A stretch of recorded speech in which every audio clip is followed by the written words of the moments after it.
अब चैप्टर 10 के most IMP questions देख लेते हैं। तो इस चैप्टर से बोर्ड आपको 3 सवाल पूछती है, टेक्निकल रिफॉर्म, इंस्टीट्यूशनल रिफॉर्म और ग्रीन रेवोल्यूशन। तो हम लोग स्टार्ट कर देते हैं बिना आपका टाइम खराब किए हुए। टेक्निकल रिफॉर्म मतलब टेक्नोलॉजिकल चेंज। टेक्निकल रिफॉर्म मतलब टेक्नोलॉजी में चेंज आ रहा है एग्रीकल्चर के अंदर। अब जो फार्मर्स हैं वो टेक्नोलॉजी का इस्तेमाल करके खेती करेंगे, तो हम लोगों को इसी को दिमाग में रख के पढ़ते रहना होगा। यहाँ पे आ जाओ पहली लाइन पे, farmer use modern pump, drip irrigation and sprinkler. Farmer अब इरिगेशन के लिए पंप का इस्तेमाल करते हैं, ड्रिप इरिगेशन जैसी फैसिलिटीज का इस्तेमाल करते हैं और स्प्रिंकलर का इस्तेमाल करते हैं एग्रीकल्चर के अंदर। Chemical fertiliser like nitrogen, phosphorus, potash. अब फार्मर केमिकल फर्टिलाइजर का यूज कर रहा है, बायो फर्टिलाइजर्स का भी इस्तेमाल कर रहा है जिससे सॉइल की क्वालिटी में इंप्रूवमेंट आए। गवर्नमेंट अब क्या कर रही है, ट्रेनिंग दे रही है फार्मर को। गवर्नमेंट क्या कर रही है, ट्रेनिंग दे रही है फार्मर को टेक्नोलॉजी के बारे में। तो गवर्नमेंट हर डिस्ट्रिक्ट के अंदर एक ट्रेनिंग सेंटर खोल रही है जिससे फार्मर को ट्रेनिंग दिया जाएगा, नई नई टेक्नोलॉजी से खेती कैसे करते हैं। अब जो फार्मर को ट्रेनिंग देगा उस इंसान को हम लोग बोलेंगे ग्राम सेवक। क्या बोलेंगे, ग्राम सेवक। तो ग्राम सेवक टीच फार्मर न्यू टेक्निक्स। किस बारे की नई, किस चीज की नई टेक्निक, खेती करने की नई technique. Agriculture universities and college provide knowledge and research support. Government ने हमारे देश के अंदर एग्रीकल्चर यूनिवर्सिटी और कॉलेज बनाया जिसके अंदर एग्रीकल्चर के नए नए तरीकों पे रिसर्च होगी और वही रिसर्च पूरे फार्मर को दे दिया जाएगा और फार्मर अमीर बन जाएगा। ICARDARE help farmer at national level. ये दो ऑर्गेनाइजेशन है जो टेक्नोलॉजी के अंदर फार्मर की मदद करेंगे। कौन से दो ऑर्गेनाइजेशन है, ICARDARE। इनका फुल फॉर्म जाओ टेक्स्ट बुक में देखो और मुझे कमेंट करना। Farmer get subsidy and low interest loan for seed and fertiliser. Farmer को अगर सीड खरीदना है, फर्टिलाइजर खरीदना है, ट्रैक्टर खरीदना है, कोई भी मोटर खरीदना है, सारी चीजों के लिए गवर्नमेंट उनको डिस्काउंट देगी, मतलब सब्सिडी देगी। TV, radio, DD Kisan and SMS are used to give information, farming information. अब गवर्नमेंट क्या कर रही है, टीवी पे, रेडियो पे, डीडी किसान पे एक चैनल है और एसएमएस के थ्रू फार्मर को इंफॉर्मेशन प्रोवाइड कर रही है। तो कौन सी इंफॉर्मेशन, वेदर क्या है, किस तरीके से आप खेती करोगे टेक्नोलॉजी का इस्तेमाल करके तो आपका प्रोडक्शन बढ़ जाएगा। तो ये सारी इंफॉर्मेशन गवर्नमेंट अब रेडियो पे, टीवी पे, एसएमएस के थ्रू किसानों तक पहुंचा रही है।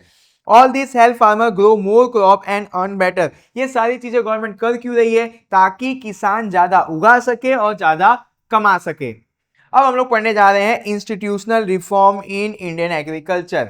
इंस्टीट्यूशनल रिफॉर्म मतलब क्या, अब एग्रीकल्चर के अंदर रूल्स एंड रेगुलेशंस में चेंज आया होगा। जिस भी रूल्स एंड रेगुलेशन से फार्मर को तकलीफ आ रही होगी तो गवर्नमेंट ने वो रूल्स, रेगुलेशन और पॉलिसी को बदल दिया होगा। इसी को हम लोग बोलेंगे institutional change in Indian agriculture. पढ़ोगे और समझ में आएगा। Landlord system was abolished to protect farmer. अभी देखो लैंडलॉर्ड सिस्टम, इसके अंदर ऐसा मान के चलो कि फार्मर को टैक्स पे करना पड़ता था। एक फार्मर को अपने घर के अंदर जीने के लिए 10 किलो वीट की जरूरत थी और उसने उगाया 10 किलो, बट लैंडलॉर्ड लोग बोलेंगे कि भाई हमको 4 किलो एज अ टैक्स दे दे। तो ये सिस्टम से बेचारा फार्मर तो भूखा रह जाएगा, गरीब रह जाएगा। तो ये सारी चीजें गवर्नमेंट ने हटा दी। तो लैंडलॉर्ड सिस्टम गवर्नमेंट ने हटा दी जिससे फार्मर को फायदा होगा। Land tillers can become the owner of their land. Land tiller का मतलब फार्मर। अब जो फार्मर खेत के ऊपर किसानी कर रहा है और उसके साथ कोई भी धोखाधड़ी हुआ है तो गवर्नमेंट वो लैंड उसको दिलवा देगी। समझ में आया। मान लो कि एक किसान है, उस किसान की जमीन को किसी ने छीन लिया तो गवर्नमेंट बोलेगी कि मैं आपको आपकी जमीन दिलवा दे रही हूं। ये पॉलिसी में बदलाव किया गया। आगे पढ़ लेते हैं। Land ceiling act ensure fair land distribution. इसको एक इजी एग्जांपल से समझाता हूं कि हम लोगों को पहले पता है कि राजा लोग थे, तो राजा लोगों के पास बहुत जमीन होती थी, प्रजा के पास जमीन नहीं होती थी। तो अब मान लो कि एक एग्जांपल दे देता हूं, सैफ अली खान। सैफ अली खान भी नवाब हैं, वो नवाबों की फैमिली से आते हैं, तो उनके पास बहुत ज्यादा जमीन है। तो गवर्नमेंट ने बोला कि आपके पास जितनी भी जमीन है लाओ हमको उसका पेपर दिखाओ। तो सैफ अली खान ने जितनी जमीन का पेपर सबमिट किया उतनी जमीन तो उनके नाम पे ही है। जिस जमीन का वो पेपर सबमिट नहीं कर पाए गवर्नमेंट ने उसको ले लिया। गवर्नमेंट ने लेके क्या किया, जिस किसान को जरूरत थी उसको दे दिया। तो इसी सिस्टम को हम लोग बोल रहे हैं लैंड डिस्ट्रीब्यूशन, कि जिसके पास ज्यादा जमीन है उससे ले लो और किसको दे दो, जिसको जरूरत है जमीन की, मतलब किसानों को दे दो, तब वो खेती करेंगे, वो देश को फूड पहुंचाएंगे और उनका भी भला हो सकेगा। तो ये जो प्रोसेस है जिसके अंदर हम लोगों ने लैंड को डिस्ट्रीब्यूट किया, ये प्रोसेस कैसे पॉसिबल हुआ?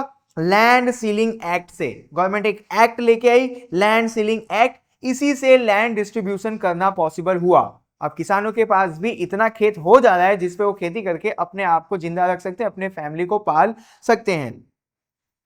Farmer get financial help through Kisan credit card bank. बहुत ध्यान से समझना, गवर्नमेंट ने क्रेडिट कार्ड बना के दिया, किसको? फार्मर्स को। तो उस क्रेडिट कार्ड का नाम क्या है? किसान credit card.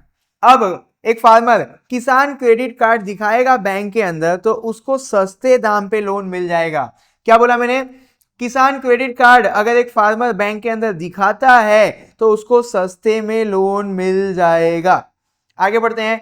Crop insurance protect farmer from loss. Farmer बहुत ज्यादा डरते थे कि हमने खेती किया और हमारा फसल नहीं उग पाया या हमारा फसल बर्बाद हो गया तो हमारा क्या होगा? तो गवर्नमेंट ने बोला हम इंश्योरेंस दे देंगे, हम इंश्योरेंस दे के आपको लॉस होने से बचा लेंगे। आगे, the government give money support if crop fail due to drought और रेन। सूखा पड़ गया या बहुत ज्यादा बारिश हो गई जिसकी वजह से आपका जो क्रॉप है वो खराब हो गया तो गवर्नमेंट आपको पैसे भी देगी, मरने नहीं देगी। Farm product are sold through open auction in the market. इस टॉपिक के अंदर ये देखो ओपन ऑक्शन, इस लाइन के अंदर देखना ओपन ऑक्शन। ऑक्शन क्या होता है? कि हम लोग जाके बोली लगाते हैं। तो गवर्नमेंट ने क्या किया, किसान को एक मार्केट में लेके आए और वहां पे बहुत सारे ट्रेडर्स को लेके आए। ट्रेडर की जगह समझ लो बिजनेसमैन। अब यहाँ पे किसान है और यहाँ पे बिजनेसमैन है। तो किसान ने बोला मेरे पास 10 किलो आलू है, तो एक बिजनेसमैन ने बोला कि मैं ये 10 किलो आलू 1000 रुपए में ले लूंगा। एक ने बोला मैं 1100 में ले लूंगा, एक ने बोला मैं 1200 में ले लूंगा। तो ये क्या हो रहा है? फार्म प्रोडक्ट का ऑक्शन हो रहा है। तो गवर्नमेंट ने इस तरीके का मार्केट बना के दिया कि फार्मर्स अपने प्रोडक्ट को मार्केट में ले जाके बेच सके। आगे, facilities like cooperatives, ware house, cold storage and transport help farmer. अब किसान ने अनाज उगा लिया बट उसको मार्केट तक तो पहुंचाना पड़ेगा, तो गवर्नमेंट उनको ट्रांसपोर्टेशन फैसिलिटी भी देगी। अब कोई ना कोई प्रोडक्ट ऐसा होता है, जैसे ले लो सब्जी, तो सब्जी को हम लोगों को कोल्ड स्टोरेज में रखना पड़ेगा, मतलब ठंडी जगह पे रखना पड़ेगा वरना सब्जी बर्बाद हो जाएगा। तो गवर्नमेंट ने इनको कोल्ड स्टोरेज की भी फैसिलिटी दी। अब बहुत सारे किसान थे जिन्होंने उगा लिया बट वो गरीब थे, उनके पास गोडाउन नहीं था, तो गवर्नमेंट ने उनको गोडाउन की भी फैसिलिटी दी। Important organisation for farm product. Farm product के लिए दो इंपॉर्टेंट ऑर्गेनाइजेशन है, एक है NAFED और एक है NDDB और एक और है GROFED। मैंने इनका लेटर्स पढ़ा क्योंकि ये शॉर्ट फॉर्म है, आप इसका फुल फॉर्म देखना और मुझे कमेंट करना, इतना तो आप कर ही सकते हो। This reform make farming safe, profitable and fair for farmers. ये जो रिफॉर्म आया इंस्टीट्यूशनल रिफॉर्म, जिसकी वजह से फार्मर को ज्यादा पैसा कमाने को मिला, वो सेफ रह गए और उनके साथ मार्केट में कोई भी चीटिंग नहीं हो पा रही है, जिसकी वजह से फार्मर भी खुश रह रहे हैं। अब हम लोग बात कर लेते हैं ग्रीन रेवोल्यूशन के बारे में। तो ग्रीन रेवोल्यूशन इंडिया में चालू किया गया था 1960 में। मैं आप लोगों को एक कहानी बताता हूं तो ये अच्छे से समझ में आएगा। इंडिपेंडेंस के टाइम पे हमारे देश की पॉपुलेशन ऑलमोस्ट 34 से 35 करोड़ थी। हमारे देश में बहुत ज्यादा पॉपुलेशन बढ़ने लगी। पॉपुलेशन बढ़ेगी तो उनको खाने के लिए खाना तो चाहिए, बट हम लोग इतना खाना उगा नहीं पा रहे थे। तो गवर्नमेंट को टेंशन आया कि हमारे देश में लोग भूखे मर रहे हैं, तो हमारे देश में लोग भूखे ना मरे तो हमको क्या करना पड़ेगा? ज्यादा उगाना पड़ेगा। तो गवर्नमेंट ने बोला कि अब हम लोग क्या करेंगे, अब हम लोग फर्टिलाइजर्स और इंसेक्टिसाइड्स का इस्तेमाल करेंगे। किसका इस्तेमाल करेंगे? फर्टिलाइजर्स और इंसेक्टिसाइड्स। तो आप लोग इसमें कौन सी बड़ी बात है, पहले भी तो हम लोग इस्तेमाल करते थे। अब हम लोग केमिकल फर्टिलाइजर और इंसेक्टिसाइड्स का इस्तेमाल करके खेती करेंगे। क्यों हम लोग ऐसा कर रहे हैं? क्योंकि हम लोगों को खेती का प्रोडक्शन बढ़ाना है, हमको ज्यादा क्रॉप उगाने हैं। गवर्नमेंट ने ऐसा बोला कि अब हम लोग केमिकल फर्टिलाइजर का इस्तेमाल करेंगे, हम लोग इंसेक्टिसाइड्स का इस्तेमाल करेंगे, हम लोग टेक्नोलॉजी का इस्तेमाल करेंगे और हम लोग ट्राई करेंगे कि खेतों में ज्यादा से ज्यादा पानी पहुंच सके, यानी इरिगेशन फैसिलिटीज के ऊपर फोकस करेंगे।